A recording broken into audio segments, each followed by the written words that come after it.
ভবানীপ্রসাদ দের লেখা বহুরূপী।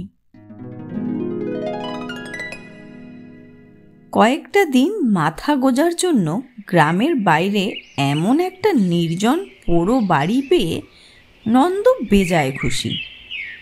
শুকনো ডালপালা আর কঞ্চির বেড়া দিয়ে ঘেরা ছোট্ট বাড়িটার উঠোন পেরিয়ে মাটির দাওয়ার কোলে দুটি মাত্র মাটির ঘর। ঘর আর বারান্দার মাথায় গোলপাতার ছাউনি। একটি ঘরের দরজা খোলাই ছিল, হয়তো নন্দর জন্যই। খোলা ঘর আর দাওয়া ঝাঁট দিয়ে পরিষ্কার করে নিয়ে কাছের দিঘির টলটলে জলে স্নান করে এলো নন্দ। বারান্দার একপাশে কেরোসিনের স্টোভ জেলে ছোট মাপের একটা অ্যালুমিনিয়াম হাঁড়িতে দুটো ভাতে ভাত ফুটিয়ে নিলে সে, সঙ্গে আলু সেদ্ধ, ডাল সেদ্ধ, শিম সেদ্ধ। রান্না বান্নার সব সরঞ্জাম তার সঙ্গেই থাকে। গায়ে ঘরে হোটেল থাকে না, থাকলেও ট্যাকের কড়ি ফেলে সেখানে খাওয়ার সামর্থ্য নেই তার। দক্ষিণ মুখ দাওয়ার কিনারে চওড়া একফালি রোদ্দুর, থাকবে এখনো অনেকক্ষণ। বহুরূপীর সাজ পোশাকগুলো সযত্নে রোদে মেলে দিল নন্দ। রান্না শেষ, অথচ এখনো খিদে পায়নি তার।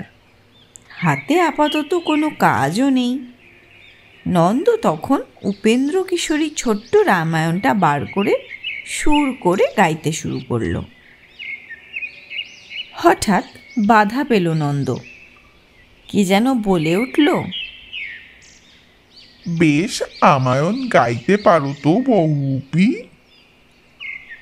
নন্দ চমকে উঠে তাকিয়ে দেখল উঠোনে দাঁড়িয়ে আছেন একজন বৃদ্ধ মানুষ। মাথায় তার অল্প চুল, কিন্তু মুখে লম্বা দাড়ি। বলা বাহুল্য, বৃদ্ধের চুল দাড়ি সবই সাদা, হাওয়ায় উড়ু উড়ু। পরনে সাদা ফতুয়া আর ধুতি, পা দুখানা খালি, চোখে মুখে মিষ্টি হাসি। বললেন, এ বাড়িতে বহুদিন জনমনীষীর গন্ধ নেই। রাস্তা দিয়ে যাচ্ছিলাম, মানুষের গলা শুনে ঢুকে পড়লাম। খাসা বহুরূপীর সাজ পোশাক তো তোমার। তা আমাদের বিগড়ি গায়ে এই প্রথম এলে বুঝি? আমি বহুরূপী সেটা বুঝলেন কি করে? কথাতেই আছে, অতনে অতন চিনি। আমিও যে একজন বহুরূপী। বোঝাই যাচ্ছে অনেক দূর থেকে এসেছো। এখন খেয়ে দে বিশ্রাম করো, পরে আবার আসবো। পরদিন সকালে নন্দ রয়্যাল বেঙ্গল বাঘ সেজে গায়ের পথে বেরিয়ে বাঘের মতোই চার পায়ে হাঁটতে লাগলো। ওটাই তার রীতি। যেখানেই সে যায় প্রথম দিন বাঘ সেজে সবাইকে তাক লাগিয়ে দেয়। পরে অবশ্যই শিব ঠাকুর, মা কালী, কেষ্ট ঠাকুর সবই সে সাজে।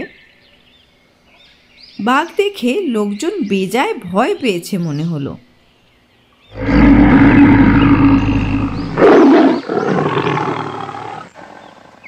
তাড়াতাড়ি যে যার বাড়িতে ঢুকে পড়ে ঝাঁপ আটকে দিল।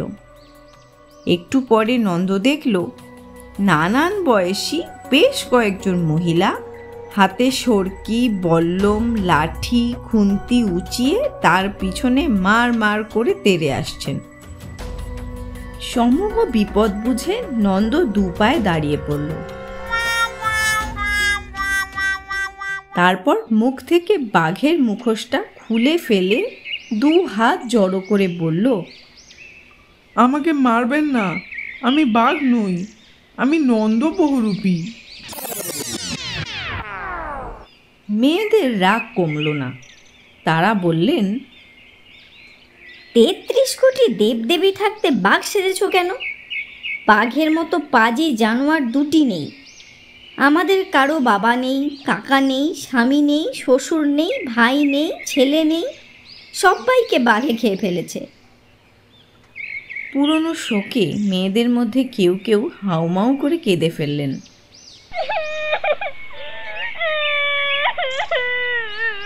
নন্দ কার কাছে যেন শুনেছিল সুন্দরবন অঞ্চলে কোন একটা গ্রামের সব পুরুষ মানুষ বাঘের পেটে চলে গিয়েছে। তাহলে বিগড়ি গাই সেই গ্রাম। নন্দ বলল, আমার ঘাট হয়েছে, এবারের মতো আমাকে মাফ করে দিন।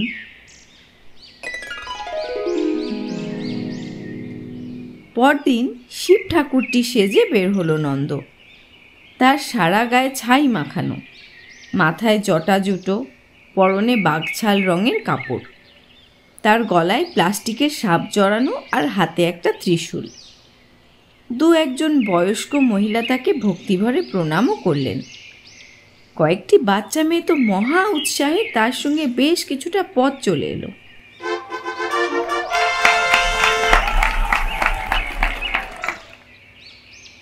অবশেষে নন্দ বলল, এবার যাও, মায়েদের কাছ থেকে আমার জন্য চাল ডালের সিধে আর পয়সা কড়ি চেয়ে আনো। মেয়েরা ওর মুখের দিকে তাকাতে লাগলো। নন্দ আবার বলল, কি হলো, যাও, আমার জন্য সিধে কিংবা পয়সা নিয়ে এসো, দেরি হয়ে যাচ্ছে, আশেপাশের গ্রামগুলোতেও যেতে বাকি এখনো। পরনে ডুরে শাড়ি আর নাকে নোলক পরা বছর 7 একটা ঝগড়ুটে মেয়ে বলল, কেমন ধারা বহুরূপী তুমি, আমাদের কাছে চাল ডাল পয়সা চাইছো? দা ঠাকুর তো কখনো কিছু চায় না, বরং আমাদেরই দেয়। দা ঠাকুরের ঝুলিতে কি না থাকে, চাল ডাল, ওষুধপত্র, জামা কাপড়, বই খাতা, আমাদের যখন যা কিছু দরকার দা ঠাকুর তার ঝুলি থেকে তাই বের করে আমাদের হাতে তুলে দেয়। আরেকটা মেয়ে বলল, পারো তুমি দা ঠাকুরের মতন ঘন ঘন সাজ বদল করতে? কি রকম শুনি? তুমি তো এখন শিব ঠাকুর, মনে করো আমরা বললাম এবার তুমি কেষ্ট ঠাকুরটি হও। তুমি বললে তোরা চোখ বন্ধ কর, নিমেষ পরে চোখ খুলে দেখি তোমার জায়গায় দাঁড়িয়ে মাথায় মুকুট পরা কেষ্ট ঠাকুর মোহনবাসী বাজাচ্ছে। আবার পলক ফেলে দেখি কেষ্ট ঠাকুরের বদলে স্বয়ং মা কালী জিভ বের করে দাঁড়িয়ে আছে। কই, পারো তুমি দা ঠাকুরের মতো এমনটা করতে? নন্দ বুঝল যে গায়ে দাদা ঠাকুরের মতো গুণী বহুরূপী আছেন সেখানে আর সময় নষ্ট করা বৃথা।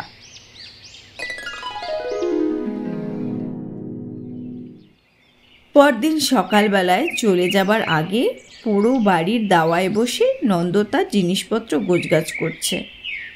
এমন সময় সেই বৃদ্ধ এসে হাজির। মুচকি হেসে বললেন, কেমন লাগলো আমাদের বিগড়ি গা? মনে মনে তেলে বেগুনে জ্বলে উঠল নন্দ। তার জন্যই তার এমন মন্দ কপাল। কিন্তু মুখে কোনো রাগ প্রকাশ করল না, বরং মিষ্টি কথায় দাদা ঠাকুরকে সন্তুষ্ট করে তার বিদ্যের একটুখানিও শিখে নিতে পারলে আখেরে লাভ তারই। নন্দ বলল, বিগড়ি গায়ে এসে বুঝতে পারছি এতদিন যা করেছি তার রং মেখে সংসাজা ছাড়া আর কিছুই নয়। দয়া করে দিন না শিখিয়ে ঘন ঘন রূপ পরিবর্তনের বিদ্যেটা, সারা জীবন আপনার কাছে ঋণী থাকব। এ বিদ্যে শিখতে হলে বড় কঠিন দক্ষিণা দিতে হয়। তুমি সংসারী মানুষ, তুমি কি পারবে? 100 বার পারবো। 100 বারের দরকার নেই, একবারই যথেষ্ট। তোমার মানসী দেহটা তুমি একবারই ত্যাগ করতে পারবে। শিউরে উঠল নন্দ। বহুরূপীর বিদ্যে রপ্ত করতে গিয়ে প্রাণটা খোয়াতে পারবে না সে। বহু দূরে বর্ধমানের গ্রামে তার বুড়ো মা বাবা, বউ, ছেলেমেয়েরা গোয়ালে রাঙি গাই আর এক চিলতে ধান খেতে সদ্য লাগানো কচি ধান গাছেরা অপেক্ষা করছে। কবে সে ফিরবে তারই অপেক্ষায়। দাদা ঠাকুর বললেন, এ বৃদ্ধি তোমার জন্য নয় হে, চলি এখন। নন্দ দেখল দাদা ঠাকুর যেখানে দাঁড়িয়েছিলেন এক নিমেষে সেখানেই অদৃশ্য হয়ে গেলেন। শুধু কিছু সাদা ধোঁয়া পাক খেয়ে ঘুরতে ঘুরতে বাতাসে মিলিয়ে গেল।